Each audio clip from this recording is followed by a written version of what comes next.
Everyone, Dan Saavedra here for MergeYourData, and today I'm going to be going over the Rev Ops ecosystem approach that we take to get our clients 15% or more growth in 6 months or less. Typically, we're working with 5 to 20 million in revenue businesses, and that's what we're talking about here with this system. We know it works. We know we get results with it. If you're outside of that range, maybe you can take some of the learnings and see if they apply to you all. But that's not where our experience is, and that's not where these results are driven from.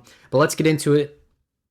Before I even get started, I'm going to show you exactly what results we get with clients for this approach, using this approach. And I'll just quickly go over them. You can see all of the growth here from this approach. We're talking almost double the revenue here from the first quarter we work with them to the second. You can see here that it took a little bit for revenue to get going with this business, but after 6 months, everything really took off. You can see here, same thing happened. We have an initial bump there, almost doubling the amount of revenue in the first month that we worked together, and then just consistent growth after that. This one's a little harder to tell, but you can see that we started in March of 2024, and then by the second month there, this is the total number of new customers. There's a nice 50% bump and then a continuous growth. With this customer, this is the period that we worked with them. So 3 months, these past 3 months, this is a recent one. They had 57% growth compared to the previous quarter before they started working with us.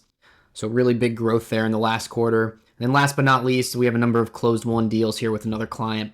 Right after they started working with us, you see a gigantic bump in deals here.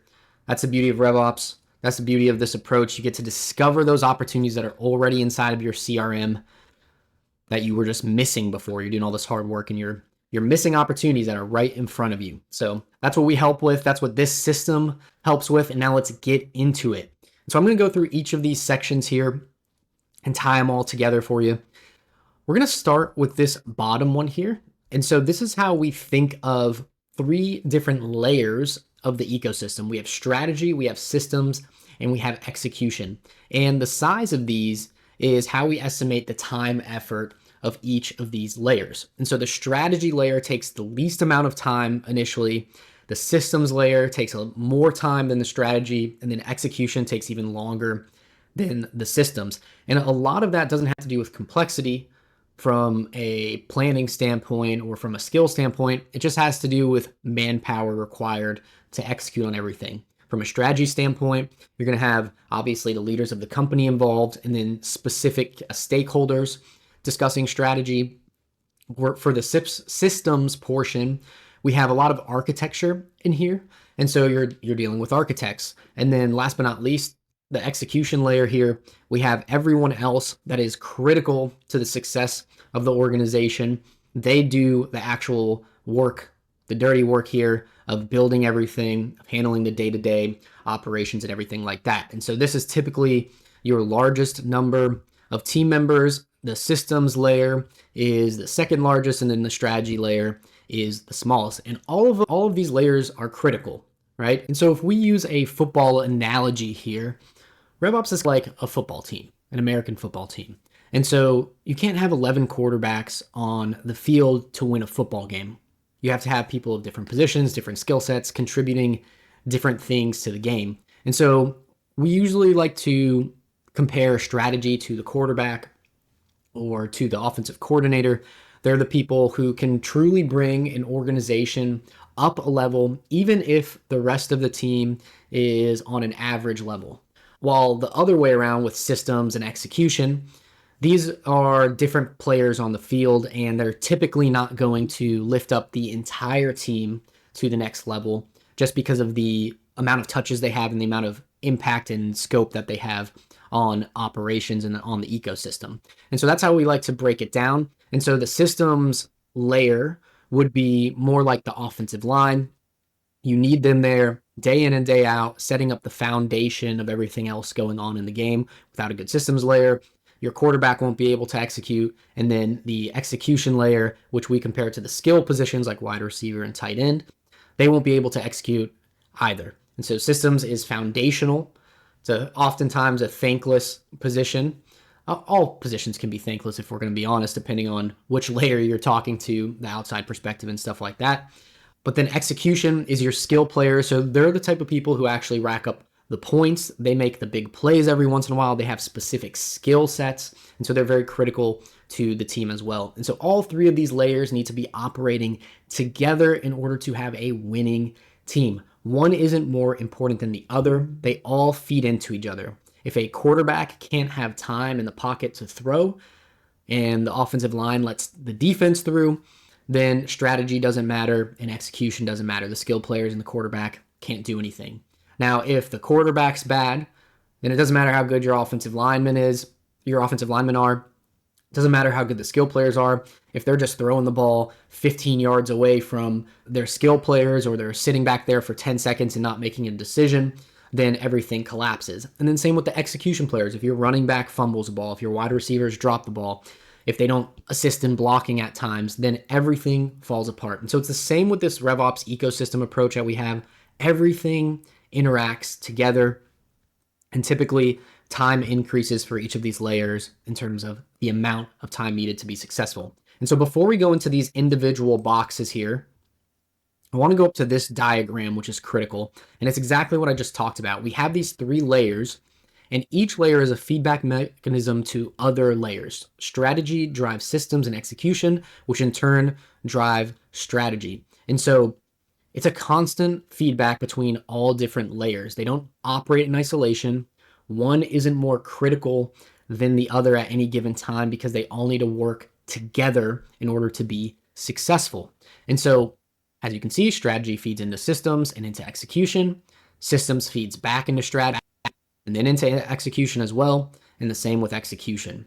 And so within these layers, we even have these little feedback loops that tells us what data to send back to the other layers. And so if we're looking at the execution layer here, and we look specifically at the feedback loops that we have listed out, this is where you get the valuable data that we're going to send back to strategy and send back to systems. And so the ones we have listed out, this is not comprehensive. It's just for the purpose of this video.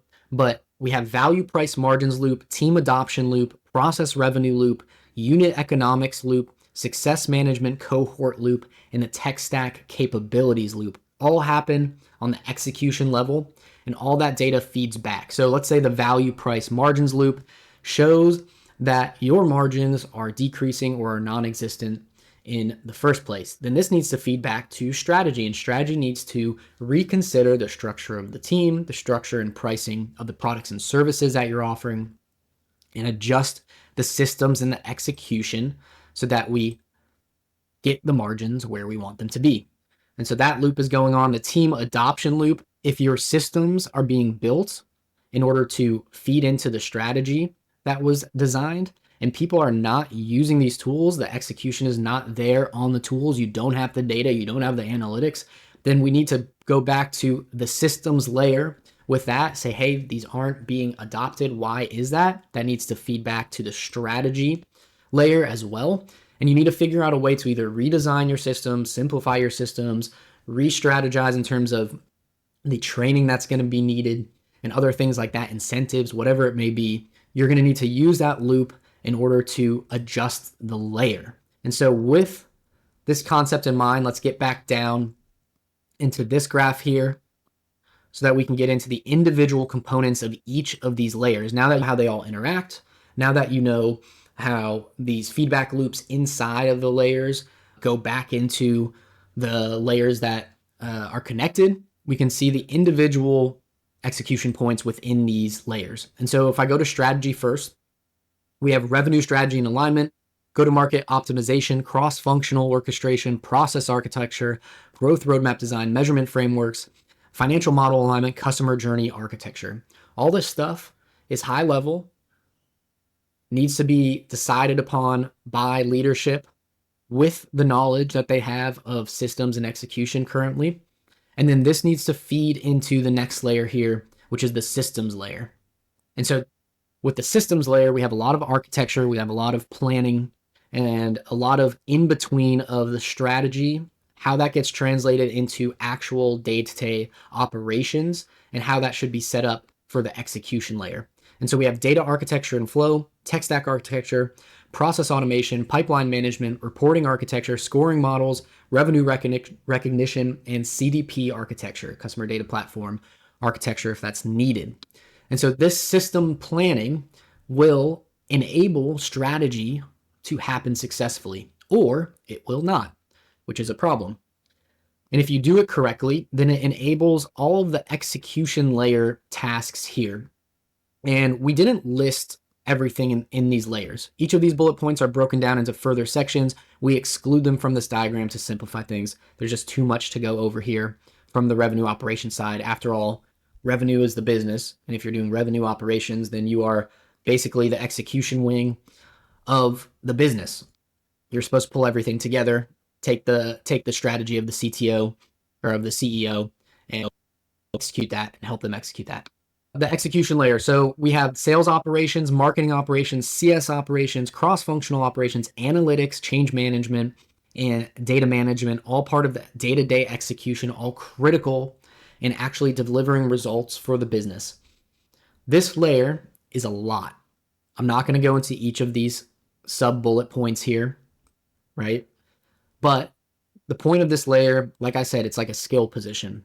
They're actually getting the points, getting the score for your team. You don't make money if everyone's doing systems and strategy and no one's executing, right? If you're just executing, everything's eventually going to fall apart if you don't have systems or strategy. And so the execution layer provides a lot of the operations and a lot of the data that feeds back into the systems and into the strategy portion of the business. It's the biggest lift. It's sometimes the hardest to do in terms of time consumption, time effort, but it obviously is how you drive results for your business. So last but not least, there's this impact methods list up here. And so this is what we focus on. It's not a comprehensive list, just a sample, but this is what we focus on when thinking about the Rev Ops ecosystem. How do these three layers contribute to immediate, midterm, and long-term impact, and in what way? And so for immediate impact, we look for things like pipeline velocity acceleration, lead to cash time reduction, conversion rate optimization, revenue leakage prevention, and deal size optimization. If you solve some of these layer connection problems in your business, if you solve a systems issue, let's say you didn't set HubSpot up correctly or Salesforce up correctly, then if you fix that issue, you should see immediate impact in certain ways. Your pipeline velocity should increase if you fix your CRM configuration.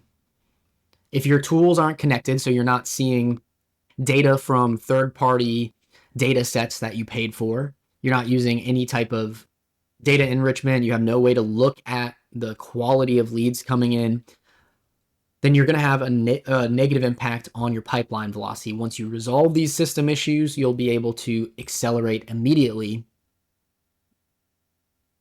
Pretty much in the story, you'll be able to accelerate it immediately. Same with lead to cash time reduction. Once you have the setup to understand how long it takes you to actually collect cash from signing a deal, then you'll be able to reduce that conversion rate. Once you have your system set up correctly and you're executing, you will be able to identify where you're not converting.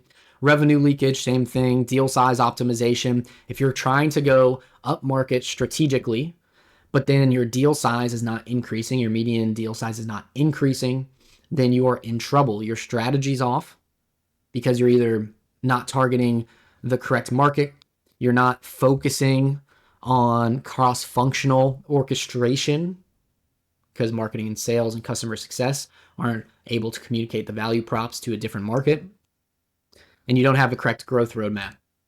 And so for deal size optimization, you see that strategy isn't aligning. You need to fix that. Once you fix that, your deal size should improve in terms of what you're looking for. Midterm and long-term impact, these start getting harder and harder to measure, which is okay. But it's one of those things when you get to long-term impact, you're going to look at strategic agility and you're going to say, how can I measure this? I think we're more agile strategically. I think our market position is getting stronger. The general numbers are showing that. And there's ways to get data behind that is statistically sound. But ultimately, you might look at these and question, well, was this actually something that we did purposefully? or was it something that just happened? And the answer is yes and no, both. It's just kind of how it is. You'll be able to get some data. If things are wrong, you'll be able to get some data and see the long-term impact from a numerical standpoint. But overall, you'll also pretty much just be able to like vibe check. To be honest, you'll see and feel that your market position is getting stronger just because deals are getting a little easier to close. You're getting a little more inbound, stuff like that. But you might not be able to pinpoint it back exactly to what you were doing on these 3 layers. And that's okay, because you still should see improvement once you have alignment. Everything's about alignment and flow. And so once you achieve that from a Rev Ops ecosystem perspective, then these will all improve anyway. And then the midterm impact, those are in between. Sometimes you can measure these and see these. Sometimes it's just a general feel. But ones that you should be able to measure, data quality improvement, obviously you can see that one directly. The team efficiency gains, depending on how you're tracking and your processes, you might be able to see this. It might be accurate, it might not be, whatever. You'll be able to see that your throughput is just increasing in general. So a really high level number would be able to show that. Tech stack ROI is always difficult to calculate. If you are simplifying things, then it makes things a lot easier for your entire team. And so it's easier to get a return on it. If you have a really complex tech stack, if you're not seeing a lift in revenue, then you might not be getting an ROI. And so these are just a little more difficult to measure. You still can with a lot of effort. As long as things are going in the right direction, we think it's not necessarily 100% required to measure them and get numbers to look at and say, cool, it's actually happening. We just want to see those big revenue numbers and efficiency numbers improve overall. And so this is the approach that we take to Rev Ops ecosystems. These are the results that it drives. Sometimes there are immediate impacts and quick wins like you saw from this client and from this client. And then sometimes it takes a little bit to get going. If it's more of an alignment issue across all 3 layers, we're going to have to set up the systems again. We're going to have to re-strategize with the team, and then we're going to have to retrain on the execution level and allow for the team to adapt to the new way of work. And so you'll see maybe a 4, 5, 6 month time period before you actually see a change in revenue. And so if this is something that you're looking for, if you're a business between 5 and 20 million in revenue, then this formula will work for you. Go to our website, MergeYourData.com, and book a call. I'm Dan Saavedra from MergeYourData, and I appreciate you watching this video.